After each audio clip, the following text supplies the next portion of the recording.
Praise God for a new day.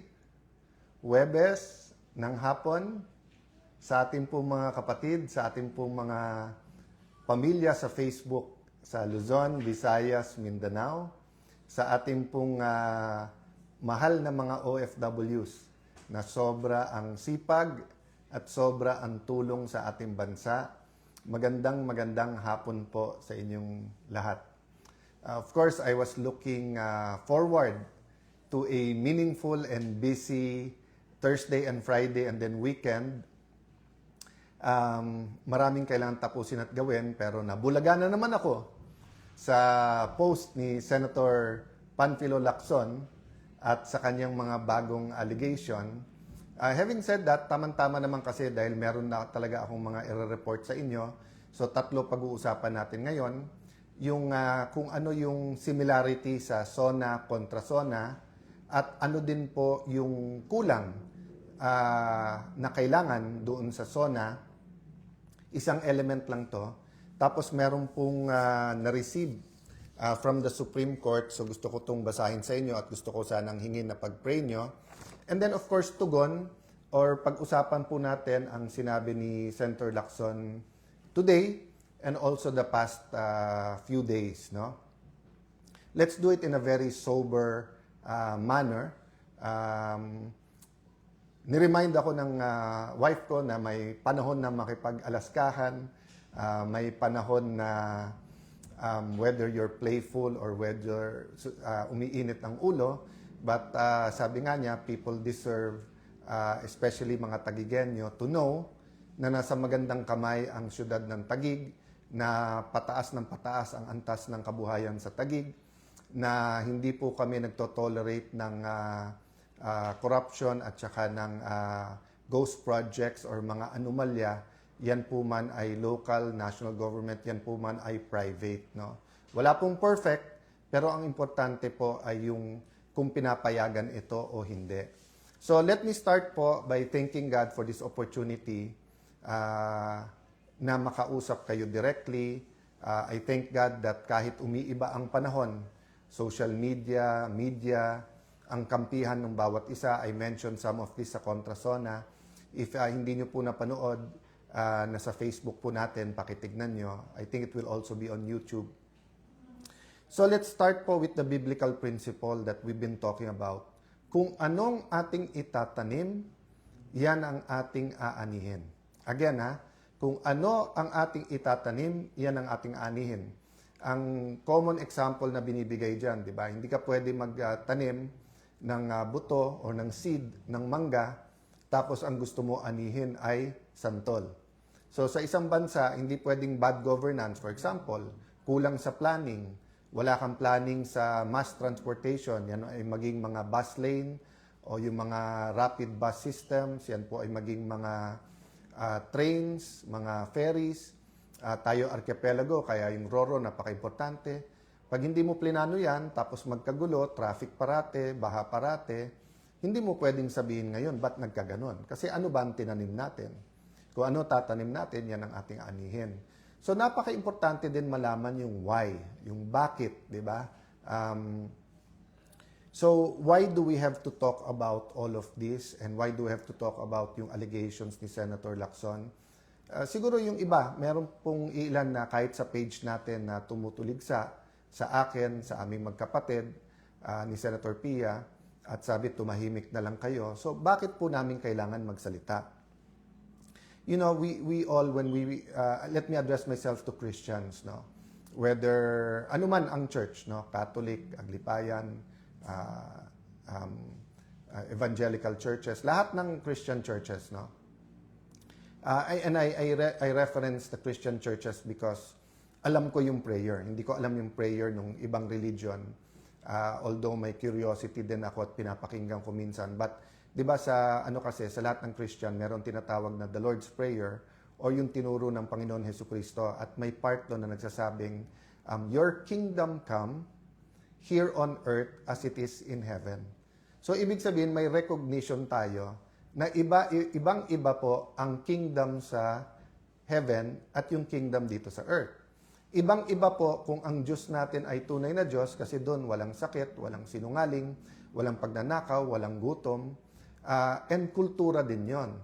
Pero sa ating bansa at sa kahit anong bansa sa buong mundo, stealing, cheating, lying, yung makaisa ka sa kapwa mo. So even in the best run countries, hindi rin po perfect, di ba? Pero dun sa hindi maganda ang pagpapatakbo ng bansa, inaani po talaga natin ay kahirapan. No? Hindi mapagamot ang mga kamag-anak, hindi makapag-aral mga anak, napipilitan humanap ng trabaho sa abroad, hindi makakain ng 3 beses sa isang araw, tapos hindi talaga mawala-wala sa atin ang mga may trabaho nga, pero isang kahig, isang tuka, meaning hindi man lang makapagpahinga o hindi man pwedeng umabsent kahit may sakit na, kasi pag umabsent, wala talagang kakainin. So yung bakit kailangan natin lumaban, kasi po, iilan lang po kaming nagsasalita. At kahit naman po ako, nung hindi po ako yung front and center, iilan silang nagsasalita.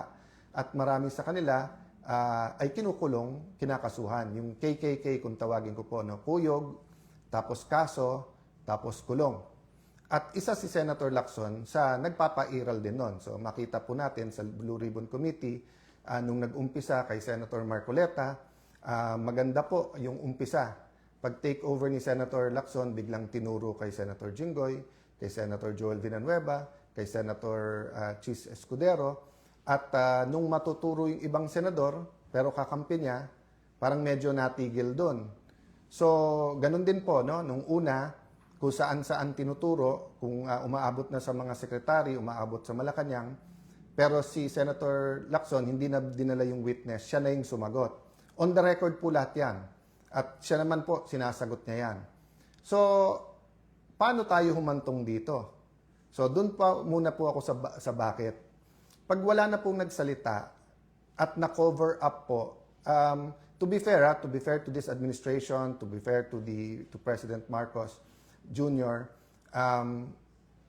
umuusad, may mga nakukulong, may investigasyon, may lumalabas. To be fair to Secretary Dizon, for example, iniikot niya yung mga lugar at pinabibilisan. Pero yung hinahanap natin na komprehensibo na lahat ng lugar at lahat ng kontrata, wala. Or bitin pa. And then you have, of course, people, hindi ko na sila isa-isayin, ayoko sila maging target, whether yan ay mga kongresista, yan ay mga progressive groups, yan po ay mga kolumnista, yan po ay mga matagal na sa politika or mga former secretaries ay nagsasalita, talagang may tinitignan, may tinititigan, di ba? So there are much bigger contractors, especially if they're powerful or powerful contractors of the powerful people, na parang hindi tinitignan. Pero tignan nyo po, katulad sa akin, sa Taguig, after May 11, sinabi ko na po sa inyo, handa ako sa cost. Diba? Mahirap po, mahirap. Marami akong kinailangan sabihan na wag nyo ako alalahanin kung ako'y kasuhan nila o ikulong. Sana naman po walang patayan, sana po walang assassination plot, and I don't think naman na meron. Pero yung kaso at kulong, tinanggap na po namin yan. Diba? At marami nagsasabing, yung kaso ni Senator Marcoleta, wala yan, hindi totoo yan, never nagkaroon ng ganyan, na campaign donation, sasabihin plunder, tapos sinabi yan, sa mga nag-donate, like Mike Defensor, huwag kayong mag-alala, bailable yan, kasi hindi naman, porque nag-donate ka at siya na plunder, ikaw rin, pero kita mo, nakakulong na sila ngayon, di ba? Sabi nga ni Senator Jinggoy, sa tamang panahon, di ba, yung ebidensya din ng hawak niya.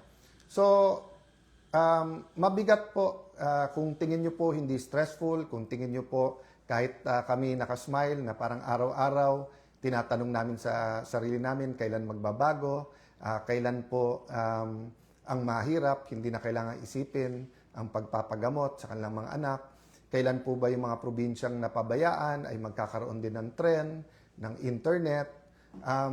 Yan po ipangarap natin lahat. Ang question, sinong tatayo, sinong lalaban, sinong magsasalita. Madali pong sabihin matapang pag nasa administrasyon. Senator Lacson, I never doubted na matapang. Pero katulad ngayon, kaya madaling magturo sa lahat, lahat na sa kanya eh. Lahat sa administrasyon, lahat kakampi niya eh. Di ba? So, ibig sabihin, magpalitan man kami ng akusasyon, hawak niya lahat. Sa akin, sinong tutulong, sinong may hawak ng dokumento na ilalabas. Pag pinail ko halimbawa libel, kasi kung ano-ano sinasabi, baka matanggal pa ang piskal kapag ka pinail nila, no?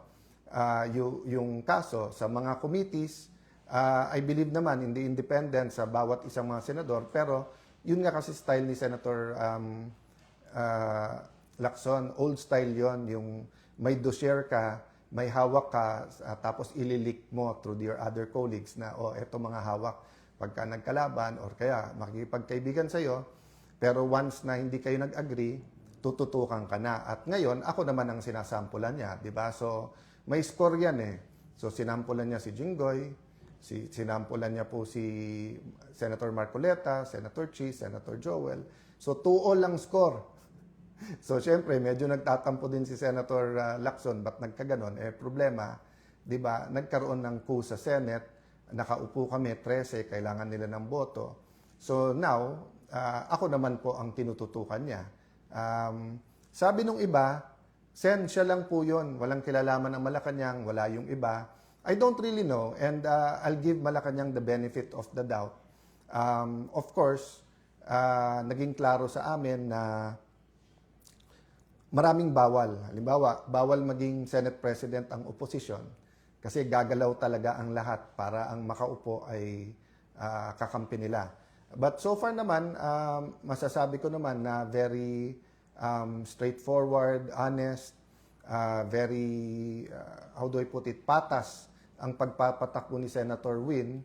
Of course, umangal kami sa impeachment dun sa presiding officer. Wala naman akong doubt maganda ang pagpapatakbo ni Senator Escudero. Ang question lang kung nasunod yung rules, di ba?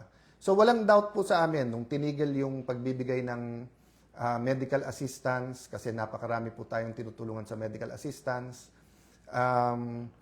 Nireport po sa akin na maraming project hindi napopondohan. DBM naman daw, hindi naman DPWH, pero dapat DPWH yung nagpa-follow up. At pag na-delay ito, hindi naman si Alan Cayetano magsasuffer. At hindi lang Tagigenyo kasi nga marami na pong dumadaan sa mga kalye ng Taguig na hindi po taga-Taguig. Ulitin ko po yun yung mga ibang projects po na sinasabi ni Senator Lacson, pinapakinabangan ng daan-libong tao yan. Yung ilan mga parks, pag Christmas lang po, 20-30,000. Yung daanan na isang sinasabi nila, dinadaanan ng mga galing Laguna papuntang Rizal. Alam niyo naman po, Arca South, BGC, whether mga kapitbahay namin sa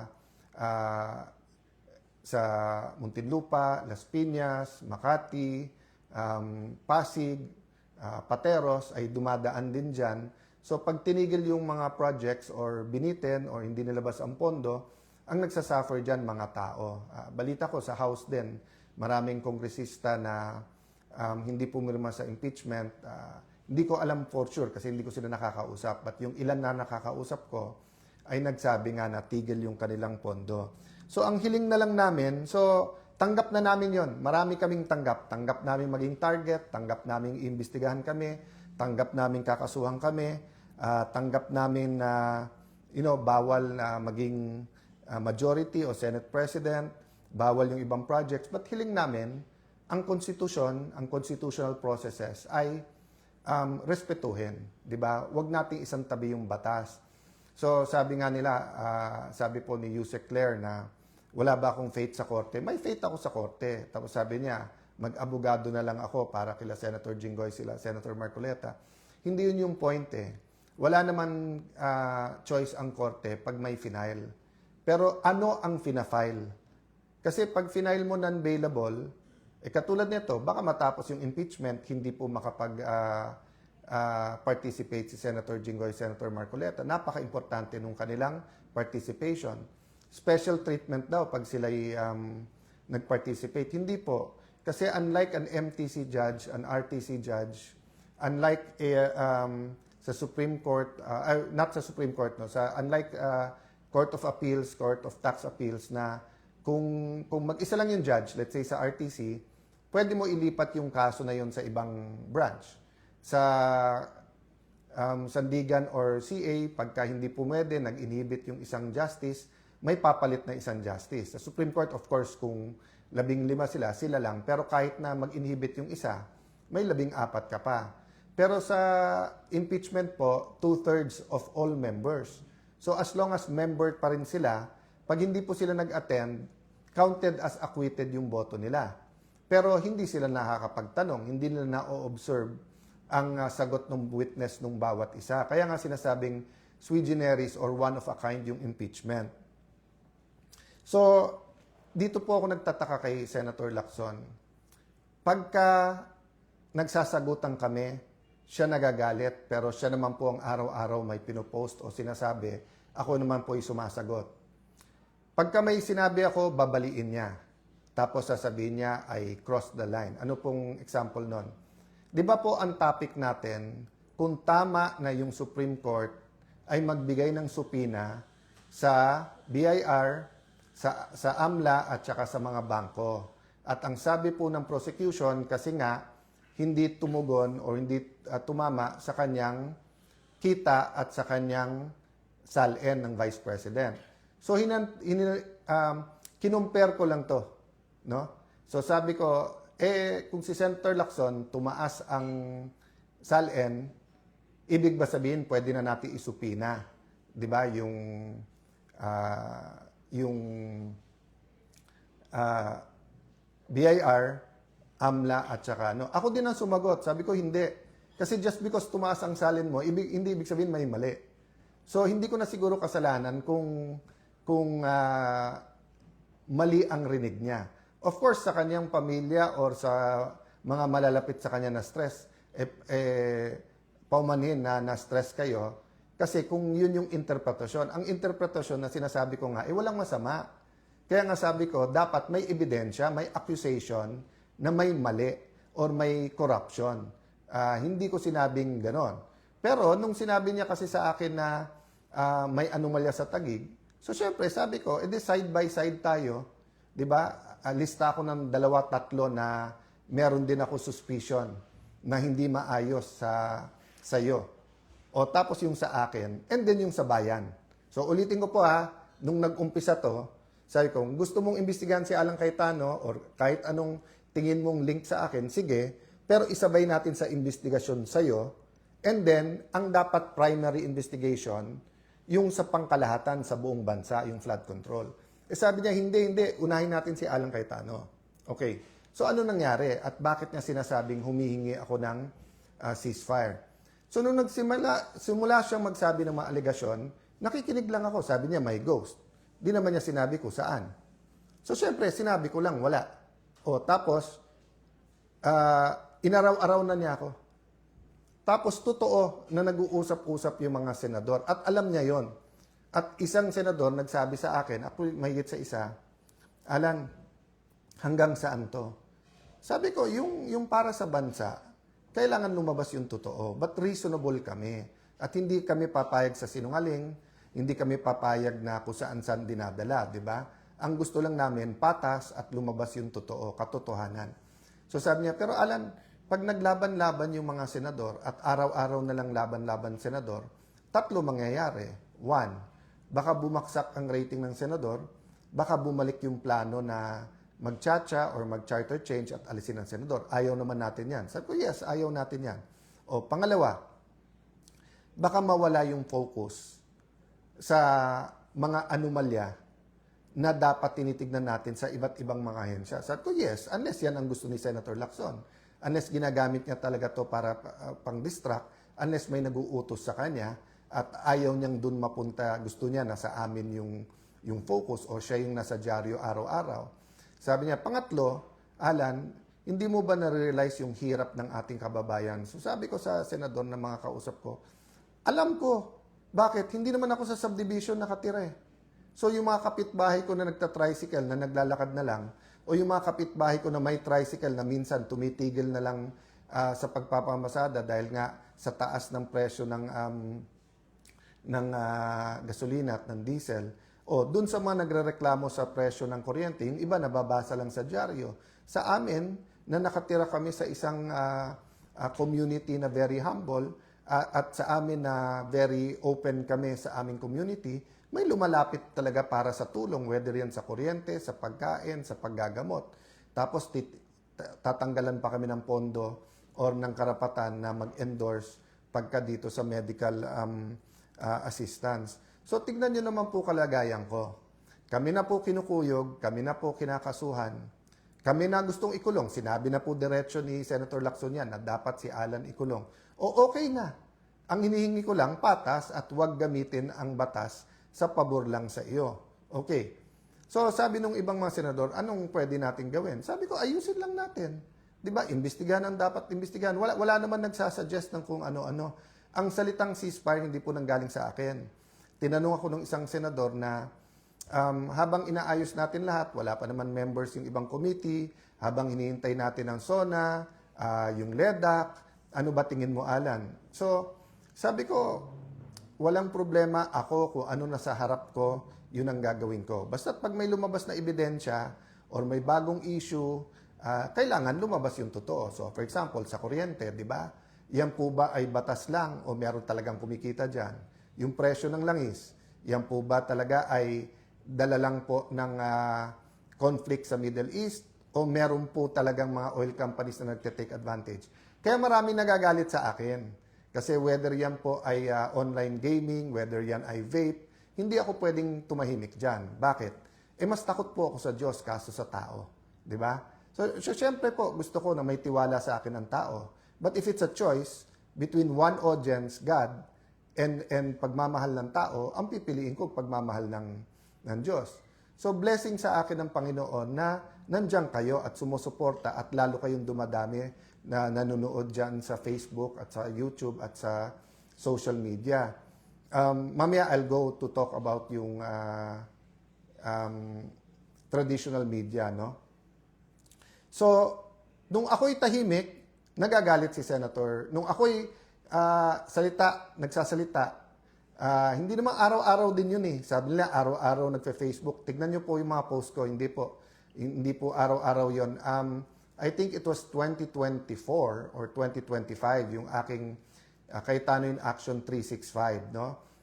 At iba din mga topic natin doon. But ang point ko, nung ako'y nagsasalita, ang daldal ko daw, ang dakdak daw ng dakdak, kung ano-ano daw sinasabi, ano na nangyayari sa akin. Nung tumahimik naman ako, araw-araw may bago, baka guilty, hindi mapaliwanag. Tapos ngayon sasabihin na humihingi ako sa kanya na itigil niya. Hindi ko po, sabi ko, haharapin ko. Ang hiningi ko nung tinanong ako, yung salitang ceasefire sa ibang senador na galing yon. At ang sagot ko nga, guys, hindi nyo kailangan kausapin kasi titignan nyo nga, tahimik nga lang ako, inihintay ko lang yung aligasyon. But syempre, pagka medyo may sinabi na tingin ko ay kailangan sagutin, sasagot ako. So, for example, let's go to the mainstream media or traditional media, TV, radio, dyaryo.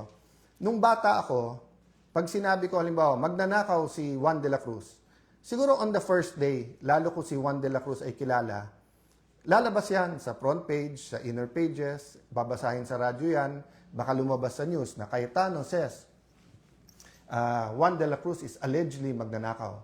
Pero pag yung second day, sinabi kong nagnakaw ng bahay yan, ng agaw ng lupa, pero wala akong puweba, wala akong nilabas na specific, baka hindi na ilabas sa news yan.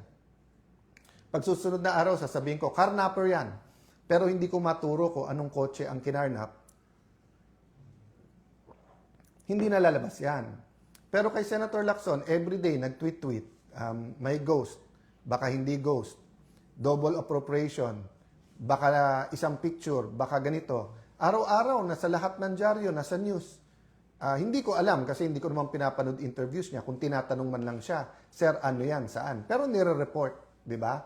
So, wag din magtaka yung mga kapatid nating sa traditional media, sa mainstream media, kung bakit mas marami ang may tiwala ngayon sa independent vloggers, kung bakit sa Facebook, YouTube na nanonood yung iba. Kasi nung araw, iba yung editorial standards, iba yung journalism, yung bigat. So, I mean, in general, nandiyan pa. Pero in my case, no, and in many cases, tignan nyo yung sinasabi ko, di ba? Na 1 week, inaaraw-araw kami. Tapos, halimbawa, yung sinabing, we're worse than Bulacan. No, napakalaking, ano ba yung pondo sa Bulacan, sa isang distrito lang yon, times 5 ba? kaso sa Taguig. Tapos sa Taguig, yung pondo, kasama naman dyan mga kalye, kasama dyan mga multi-purpose buildings, school buildings.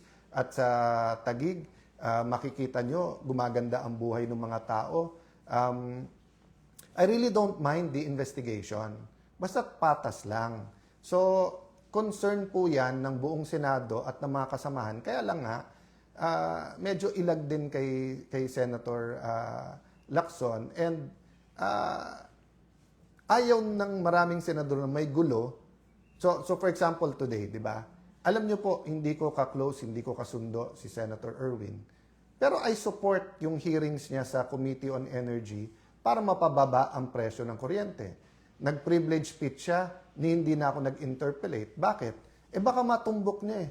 Pag natumbok niya, kahit hindi ko siya ka-close, at bumaba presyo ng kuryente, good for all of us. Di ba?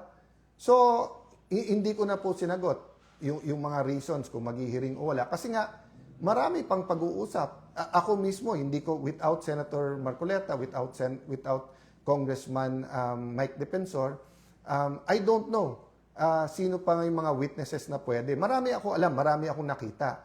Pero hindi naman pwedeng ako mag-testify, lalo kung hindi ko hawak yung mga dokumento or nakita ko lang ito. Pero alam ko na marami pang dapat imbestigahan, di ba? So, ang point ko po mga kababayan, parang sala sa init, sala sa lamig ang gusto po ni Senator Lacson. Pag tumahimik, guilty na o umaareglo, etc. No? So, pwede ako either way. Pag sinabi ng mga senador, focus tayo sa ekonomiya, naghihirap mga tao, siguraduhin natin maganda takbo ng impeachment. Pag sinabing ilagay natin sa tamang timing yung hearing. To be fair to everyone, I think ang sinasabi, ano ang hihiring, ano timing ng hearing, etc. Walang nagsasabing, meron pa isa-isa na gustong i-cover up to. So, kung si Senator Lacson sinasabi niya, mali ako at hindi siya kasama sa cover up, itama niya yung daan. Pero yung pinapakita niya sa tao ngayon na paggising niya sa umaga, ako lang nasa isip niya, 'di ba? At kami lang masama, samantalang makikita niyo yung kagandahan ng aming syudad. Very, very unfair po to. So, I'm giving Malacanang the benefit of the doubt. Kaya lang, siyempre, pag sinasabayan ng NBI na kung ano-ano sinasabi, tapos mali-mali, tapos hindi i-correct ang kanilang sarili, alam niyo po, yung sinabi kong tapang nila kasi nasa kanila naman lahat. Yun po yung sinasabi ni Senator Lacson na sabi niya, na wala akong hawak ng mga bala, pupunta ako sa gera. Hindi ko na isa-isahin yun, but I have instances and I have evidence na kung saan binabaliko niya. Kasi kaya niyang sabihan yung witness, eto sabihin eh. And then nakakulong ka na. Tapos yung witness, pagka isasuggest niya, yun ang state witness o hindi. So I'm not accusing anyone else as of now muna ha. Kasi nga maselan to and pwede namang ipakita yung ebidensya na hindi yung parang palengke yung atmosphere, di ba? So I've told everyone, kahit yung kumakausap sa akin, kumakausap sa amin o kung ano man. So hindi ko alam kung ano yung fear ni Senator Lacson. Ako'y tumahimik at sabi ko sa tamang venue at nasabi ko na po sa inyo dito po sa Facebook at uulitin ko, maraming katotohanan, next administration pa natin malalaman. Bakit po? Kasi yung atmosphere, yung mekanismo, yung batas, yung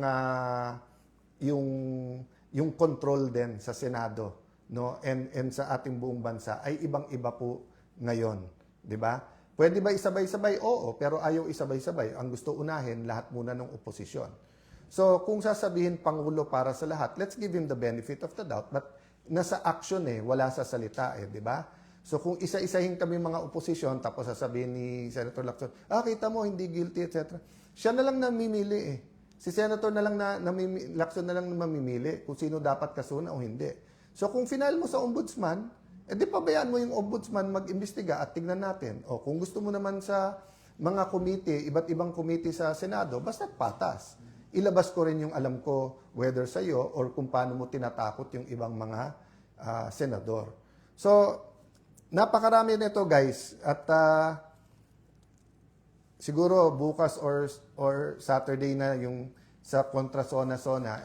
Konting teaser lang. Ang tingin kong kailangan talaga natin is a common vision. No? So, hindi ko sasabihin sa SONA lang. Sasabihin ko pati sa kontra SONA. Aside from the preamble, how do we articulate a vision that everyone can come behind? But anong similarity ng SONA at kontra SONA? At I think this week, sa Monday, Tuesday, mga congressman naman sa opposition ang magkokontra SONA, papanoorin ko rin yan.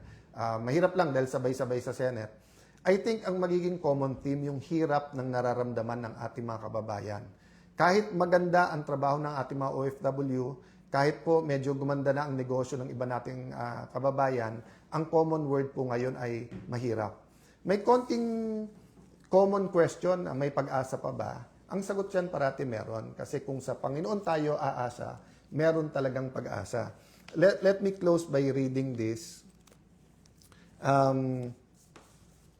I was looking for sabi ko nga yung biblical principle, 'di ba? Kung anong itatanim, yan ang aanihin. But I was really praying. I was asking God, asking the Lord Holy Spirit to lead us.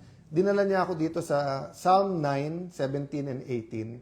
Sabi sa Psalm 9, 9, 17, 18, "The wicked will go down to the grave. This is the fate of all nations who ignore God.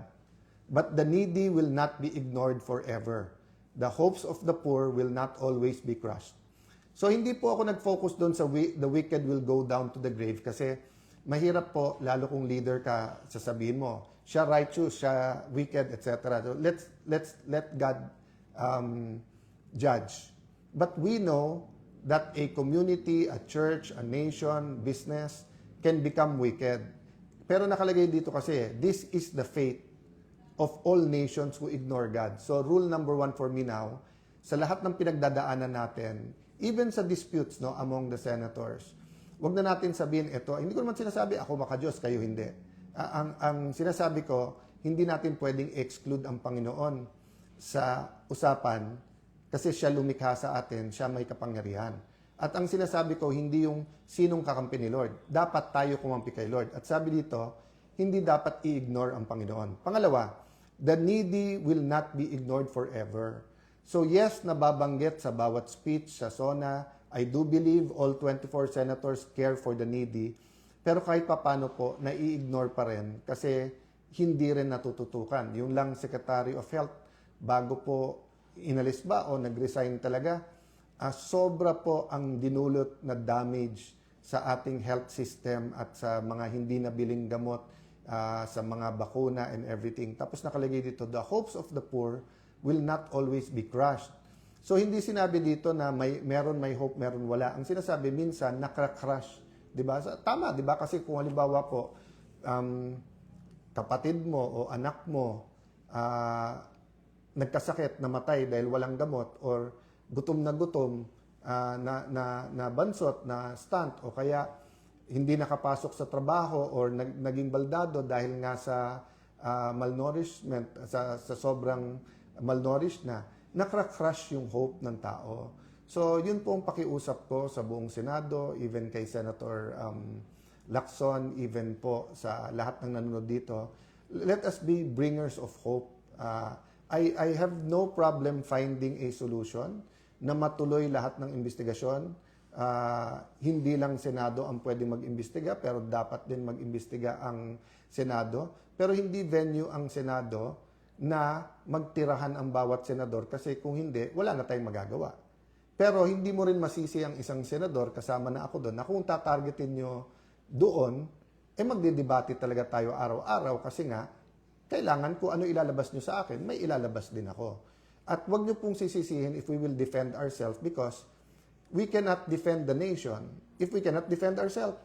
Diba? You want us to lose credibility para hindi kami pwedeng tumayo para sa ating bansa. Tapos kami ang sisisihin nyo pagka yung credibility nyo ay apektado.